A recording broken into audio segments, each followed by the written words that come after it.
Tanggapannya bang terkait abolisi yang kemarin baru diajukan DPR? Ya, ini menurut saya langkah bijak, langkah baik ya, langkah yang benar, langkah yang konstitusional dari Presiden Prabowo. Karena abolisi ini menghilangkan atau menghapuskan tuntutan, artinya kasusnya dianggap tidak ada. Beda sama amnesti. Kalau amnesti itu tetap dianggap salah, tapi diampuni. Jadi dampak atau akibat dari tindak pidana yang dilakukan itu dihapuskan, dihilangkan. Tapi kalau ini tuntutannya dianggap dihapuskan, dianggap tidak ada. Nah karena itu ya Tom Lembong dengan keluarnya abolisi ini ya diakui sebagai warga negara yang tidak pernah melakukan tindak pidana. Itu konsekuensi. Kalau Bang Refli ini melihat kasus impor gula ini sebenarnya gimana sih Bang? Kasus impor gula ini nothing. Dari awal kan saya mengikuti. Pertama, dari persidangan itu kan terbukti bahwa Tom Lembong tidak menerima aliran dana baik kepada dirinya maupun kepada pihak yang terafiliasi dengannya, kan memperkaya diri sendiri dan orang lain. Yang kedua adalah hitungan kerugian negara itu berubah-ubah dan bahkan cenderung BPKP sendiri bingung menentukan kerugian negara, sampai akhirnya hakim sendiri pun sudah berbeda dengan jaksa dalam hal menghitung kerugian negara. Dan yang ketiga, tidak terlihat ada mens rea atau niat jahat dari Tom Lembong. Padahal mens rea atau niat jahat itulah yang bisa membuat orang seharusnya dinyatakan bersalah atau dihukum dalam tindak pidana apapun. Nah kalau mens reanya tidak ada, niat jahatnya tidak ada, maka seharusnya Tom Lembong sudah dibebaskan dari kemarin-kemarin. Kalau kedatangan Bang Refli sendiri ke sini ya apa Bang? Saya sih sebenarnya diajak pengacara ya Ari Yusuf Amir untuk menengok Tom Lembong.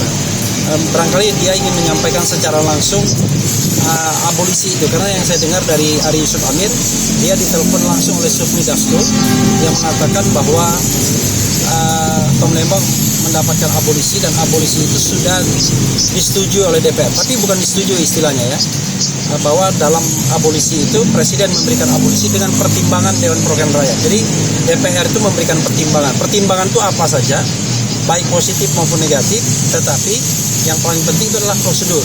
Substansinya ada di Presiden. Jadi kalau Presiden mau mengeluarkan abolisi, maka dia bisa lakukan berdasarkan kewenangan konstitusional dia. Berarti menunggu kepres ya Bang? Nunggu kepres ya Bang buat keluar Pak Tom? Iya, harus nunggu kepres. Sebenarnya kalau kita mau bicara mengenai katakanlah ada game hukum ya, orang nggak boleh dihukum 1 hari sekalipun kalau dia tidak bersalah. Nah sekarang ini kan hari Jumat, ya harusnya administrasi negara cepat, ya kan? Keluar kepresnya harusnya hari ini juga. Jadi Tom Lembong bisa bebas. Cuma saya agak meragukan itu. Jangan-jangan tunggu seminggu dulu kan? Berarti kalau dia tunggu seminggu juga harus mendekam lagi di LP Cipinang.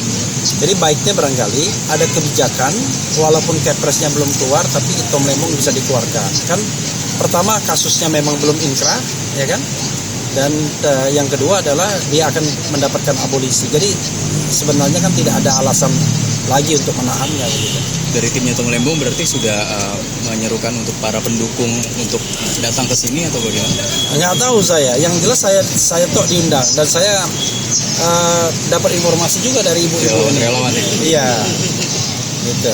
Bang Refli, ini berarti penegasan berarti sejauh ini keputusan Presiden itu belum ditandatangani loh. Penegasan ada informasi nggak sih?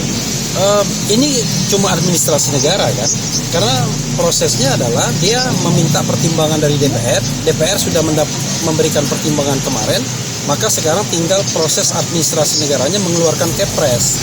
Makanya saya bilang sejauh mana dan secepat apa administrasi negara kita yang biasanya lelet kan. Kalau memang niat betul ya pagi-pagi datang aja ke rumah Presiden minta tanda tangan kan. Tetapi ya kita tunggulah. Yang jelas Tom Lembong mendapatkan abolisi ini menurut saya tidak hanya sekedar kebaikan. Tribun X menghadirkan lokal menjadi Indonesia.